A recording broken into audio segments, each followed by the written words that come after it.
Good evening, ladies and gentlemen. The National Task Force on the Safety of Healthcare Professionals, on the instructions of the Supreme Court set up under the chairmanship of Cabinet Secretary, met for the first time today on Tuesday. Remember, members include Home Secretary and also Health Secretary. The Home Secretary and Health Secretary will also be holding a meeting with the states on Wednesday to discuss short-term measures for the security of medical professionals. Now, this has been mandated by the Supreme Court. Remember, the task force has been asked to put in place an enforceable action plan that will protect doctors from attacks from family members and relatives of patients, but also from sexual and physical assaults in their workplaces, basically ensuring that they have a safe working environment.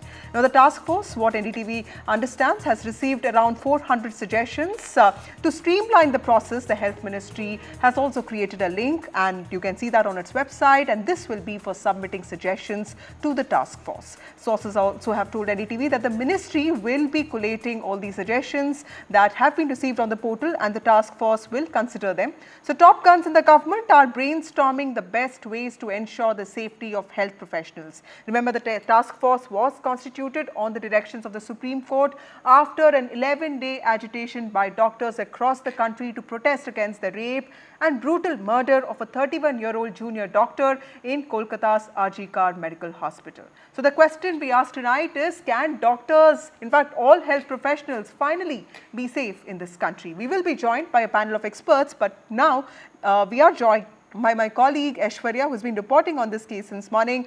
Aishwarya, tell us about the key takeaways from the first NTF meeting that was held today, and what is it that we can expect from tomorrow's meeting that will be chaired by the Home Secretary and also the Health Secretary.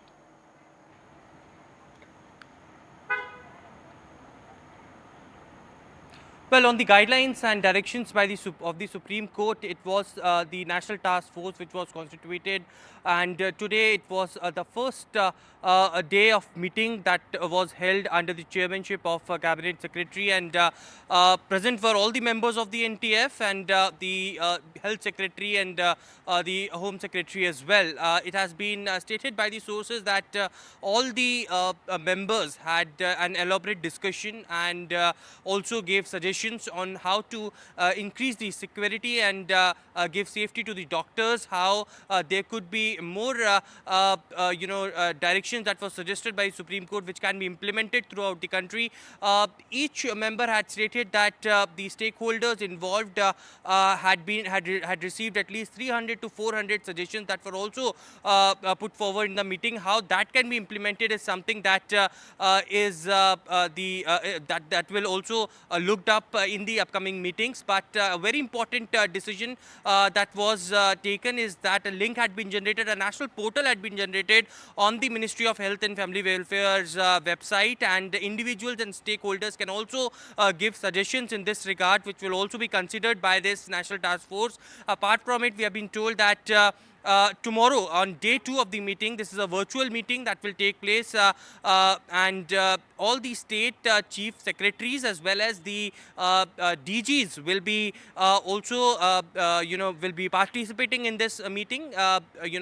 Law and order and health both are the major concern, and to bring both on same page, this coordinated meeting should be done. Remember, health is of course a subject of the state governments, and therefore the reason perhaps the individual state government's role, how that could be inducted as well, that would be also discussed tomorrow. So day 2 will also see more important developments that can come as well. But certainly, the wider consultation is something that the government is looking forward, and therefore the reason perhaps today the meeting, according to the sources, had been clearly stated to us that was fruitful, and tomorrow it will be more fruitful because the law and order and both the health and the security situations of the doctors and hospitals will be discussed as well.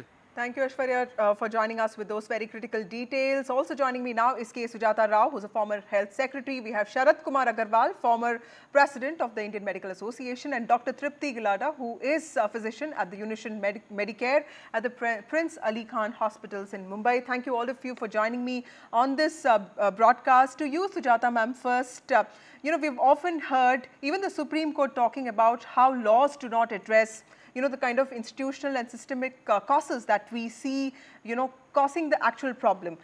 As a former secretary, as a former bureaucrat, what do you think should be the NTF's focus, and what are the most important things that should be part of the national action plan that this task force has been tasked with? To begin with, I'd like to say I'm very happy that a task force like this has been constituted, though I do feel that I wish they had not called it for doctor safety, but workplace safety in hospitals, because the patients and the nurses and other paramedics and other people who work in hospitals are as vulnerable as the doctors to irrational violence. So I think, we need to take a more comprehensive understanding of the ecosystem in which our government hospitals, or hospitals as such, function under: overcrowded, underfunded, understaffed, and so on. Having said that, I do hope that this committee doesn't focus too much of treating it as a law and order issue. It's not a one issue of a doctor being raped. It is consistent incidents of violence against doctors which has really brought out this anger. I mean, doctors are saying enough is enough, and I agree with them. So what really is required, what is surprising, is in all these years that we are hearing about violence against doctors and workers and nurses and so on working in the hospital, is that the governments are still not making adequate arrangements to see that the crowds are regulated, the doctors get resting rooms, there are adequate number of toilets, there is safety all through, all the dark corridors are lit properly, right, and so on. I think this infrastructure within the hospitals need to vastly improve. I don't know if you've been into government hospitals, but they're really inadequate. Right. And doctors can't be sleeping, resting their head on a table after 35 hours of work. They need to have a safe place where they can rest. So doctors' rooms, which can be locked from inside, and have glass so that even outside people can see that a person is safe inside. So, these kind of security measures in the infrastructure of the way in which hospitals have been constructed and organized need to be made. Right. And it's very unfortunate that the doctor had to go to a seminar hall to rest. After a 36 long hour really shift, that I think is not called for. It's most unfortunate. Absolutely. So I'll come back to you, to understand the state and center aspect of it. But let me also get in the other panelist here. Dr. Agarwal, we saw the protesting doctors demanding that an ordinance be passed, bringing into force a central act that would stipulate severe punishment for violence against medical professionals on duty. IMA has also been asking for a law. But, we already have around 26 states which have similar laws. What is failing there? What is the reason why these laws have been ineffective? And the Health Ministry has not really accepted that demand of yours. How important is that particular demand? See, first of all, I'll tell you that why there is a need of having a central act against the violence on the doctors and the healthcare worker at workplace. See, we know that 24 states, they have made their own act against violence. But these actions and the punishment, they are not coming under any sections of the Bharatiya Nyaya Sanhita or previously IPC or CRPC.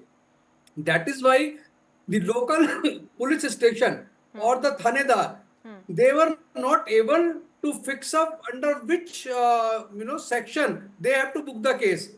And most of the time, this was the pitfall. So that is the need of making a central act, and lot of central act after the CRPC has been amended and made, POXO has been added. So this PCPNDT, they have been amended. So it can be done. The second point, during the COVID, the central government themselves, they by an ordinance, they brought a protection act against the doctors and the healthcare worker on duty. So why can't we have the same logic? If we go with the others logic, then there was no need to make the ordinance in the COVID time. But they felt that it is required, it is necessary, and that is why we are saying that there has to be central act against the violence on the doctors and the healthcare workers. So that is why we are saying, because see, the other thing is separate. that bringing and making the facility, that is also the other part of the safety.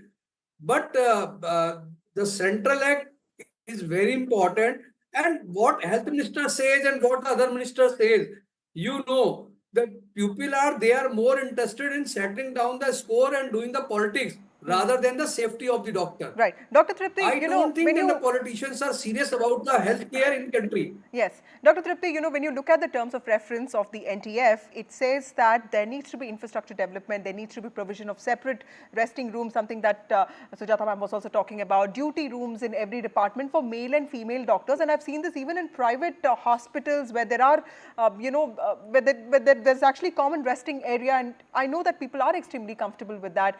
It has talked about a gender neutral common resting space. And most importantly, it also talks about exploring employee safety committees comprising doctors, interns, residents, nurses. How important are some of these things, and do hospitals really have the POSH Act in place? Because this is something that the Supreme Court has really clarified again and again, that medical professionals have to be very safe and there needs to be systemic changes that have to be put in place. It's absolutely correct that there are several acts, but they all exist on paper. The hospitals, the people who work at the hospitals aren't aware of this act. So when you see this entire thing, it's multifactorial, but there are four important things. Of course, like the previous speaker said, the most important thing is that of timely prosecution and conviction, which can really be implemented immediately. The second is, like we said, the lack of security measures, safety, comfort, restrooms for doctors. And I think this needs to go in the SOP while from the planning stage, when medical and hospitals are being planned, and even when they are given permissions to run up and going, and timely audits to actually make sure that these SOPs don't exist just on paper. Okay, we'll try and fix that connection with Dr. Tripti. Sujata ma'am, this is an important question that I wanted to ask you, and I've also not been very clear. When you talk about state, law and order and health being a state subject, we also know our public sector spending when it comes to health hasn't been, really great when it comes to comparisons with other countries, especially the ones that are developed countries. Do you think that the funding needs to go up here? And how do you see this as the responsibility of the center and something else as being responsibility of the state? And is it possible and realistic to, hope that state and the center will work together on something like this?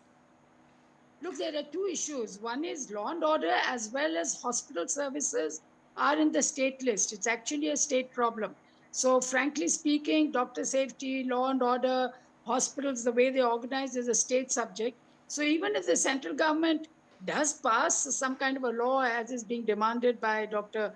Agarwal and others, the states will have to enact again in their own assemblies. They'll have to pass it because it's not a concurrent or a union subject. So this complexity is there. But the point here is, it's not the legal technicalities, it's the attitude. I mean, isn't the government interested in ensuring the safety of everyone? And therefore, it is unfortunate, but the ministries don't necessarily think when they design hospitals for ensuring safety. So I have two suggestions. One is NABH, which accredits hospitals, public and private, must include safety measures, put it just as the way they look at fire safety drills and so on. Safety for the professionals working in the hospital, how safe are the arrangements made? And number two, now that the Supreme Court has taken up this matter, I wish they would pass an order asking the states to come back and show the budget allocation for all the infrastructure improvements that I have suggested above. Right. I mean, you may have a law, but without the basic fundamental environment being improved, the law also cannot be enforced. Emergency bells should be there. I mean, there must be a task force within the hospital, police all the time to ensure regulating the crowds, responding immediately to a panic button, and so on and so forth. Right. So, and I say that the Supreme Court can do that because I know I was in the ministry in 1990 when they just so moto ordered that 30 crores should be set apart for putting up IMAs in Delhi. And we had no plan, but we had to comply with the order. So I do hope that budgetary allocations as required, the states are forced to make it out of their budget. Money is not the problem. attitude and approach and giving priority to this issue is. Right. Dr. Agarwal, how do you think it is there in the private sector? Because we talk a lot about public sector, but tell us also about your experience with the private sector, specifically with the situation of medical attendants and nurses, something that Sujata ma'am also pointed out. How safe are they, and how conducive, safe, dignified is the work environment for people in the private sector? Because our private health sector is also huge. Well, I really can't speak for private sector because it's only persons working there can. But superficially, there is definitely much better security arrangements. People can't just walk in the way they do in a government hospital. And also there are much, well-located toilets and restrooms and so on. The designing is much, much better. Right. So, but how safe is it? How safe Dr. are the Agarwal, patients? would you like to take that question? How, I don't know. is there something from the private sector that the public sector could be learning from? Because clearly, I don't think the situation for the attendants, for the medical professionals is even, is a lot better in the private sector as well. Dr. Agarwal? See, again, I am coming back. See, violence is the situation which is facing by both the sector, whether it is private or the government.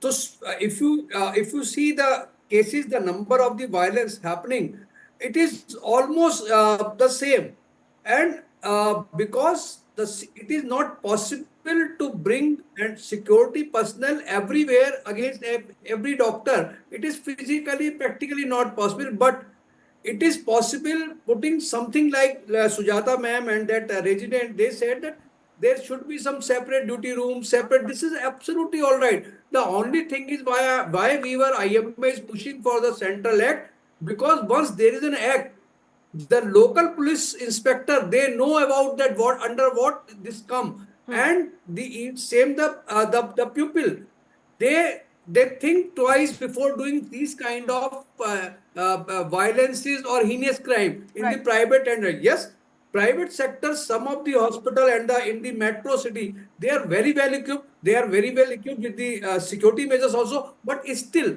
they are also facing one or two cases like this in a year. So in the bottom line, no hospital is untouched with the this problem of the violence on the healthcare professional, doctors and the nurses and healthcare worker. Right. So the government seriously has to think on this. This is not the logic that we cannot, government cannot make law for everyone. Doctors and healthcare are not everyone. They are they are working 24 into 7, 365 days. Right. And in the night duty, the male and female are equal. There is no discrimination. So Absolutely. you have to put and think separately. Only just doing politics on 1 or 8 case. If something happened in Calcutta, something happened in Maharashtra, and all the political party, they start, boozing each other. Dr. Tripti, that's very doctors. important. That's something that It Supreme is Court has only also for been fixing talking their about. political When you score. talk about the National Task Force, it has met today, and tomorrow there's going to be an important meeting of the Health Secretary, Home Secretary, with the states, with the state DGPs. The NTF, Dr. Tripti, has also been asked to submit an interim report within 3 weeks and the final report within 2 months. So clearly there is a time that has been stipulated, and the Supreme Court has also intervened in this matter, which means that there's going to be more monitoring. How do you see this? Do you think it is realistic for the NTF to come up with an action plan that could be enforceable across states, and what should be the most important points on its agenda? I definitely think it's possible. A lot of this work of really identifying weak areas or weak links where things need to be strengthened have been identified by several acts. It's only a matter of collating all that information, getting the information from different setups, both private and public, and really putting it on paper and making sure that it's well communicated. So I don't think 2 months is an unrealistic period to really come up with a plan of how this can be done. After all, doctors are just the face for an entire weakened health system. So lack of infrastructure, lack of drugs, lack of manpower is all considered the failure of a doctor who's just treating, and where in reality they actually have no control over. All that they're trying to do is offer care with all the resource limited setup they are in. So it's only fair that all these things are move in a very fast forward mode now. And not only when these events happen, I think we really need to stop more events from happening. Right. Also, Dr. Tripti, as a doctor, tell us what kind of challenges do resident doctors face? Because, when the doctor's case at RG Kar Medical Hospital came about, a lot of us were shocked to know that, she had to spend a 36-hour shift. And after that, she had to go to the seminar hall to have a little nap. And then we got to know that this is something that most doctors, a lot of doctors in India go through. Is there a shortage of doctors, which is also something that needs to be addressed very urgently? And what are the things that can be done to ensure that there is at least some semblance of conducive work environment for medical professionals, especially resident doctors? Yeah, there definitely is a shortage of doctors, and that's across, whether it's private sector or public sector. There always is a dearth of, especially resident medical doctors. We really need to understand that most of the public hospitals are technically the 24/7 functioning is based on the resident medical doctors. And it's not uncommon for resident medical doctors to work beyond 24 hours, sometimes even 48 hours, without really getting an official break. Even these naps that they're taking is just a part during their duty hours. So, of course, there needs to be a larger review of what are the real conditions that these doctors work at. There isn't a time to eat, there isn't a time to sleep. There are no breaks. They will be probably working like this non-stop for 6 months without even getting breaks. So it does play a lot, even on the mental health of doctors. And this to happen when there is no one to take care of their security. They are actually there to serve, but there is no one to protect them when something goes wrong with them. I think that is very, very demoralizing, not just for doctors, but the entire healthcare system in general. Thank you, Dr. Tripti, for those insights. Thank you, Sujata ma'am, for joining us. And also thank you, Dr. Agarwal, for speaking to NDTV. Well, the lack of institutional safety norms at medical establishment, medical colleges and hospitals against both violence against doctors and also sexual violence that they face is a matter of serious concern, which is why the NTF has been constituted. It has met today, and tomorrow is an important meeting in which top secretaries of the country will also speak to state DGPs, because health and law and order continue to be state subjects, and this will probably kickstart the process of ensuring that doctors and medical professionals, health professionals across the country, which includes resident doctors, nurses, could be safe. Time for a short break. More news and updates on the other side.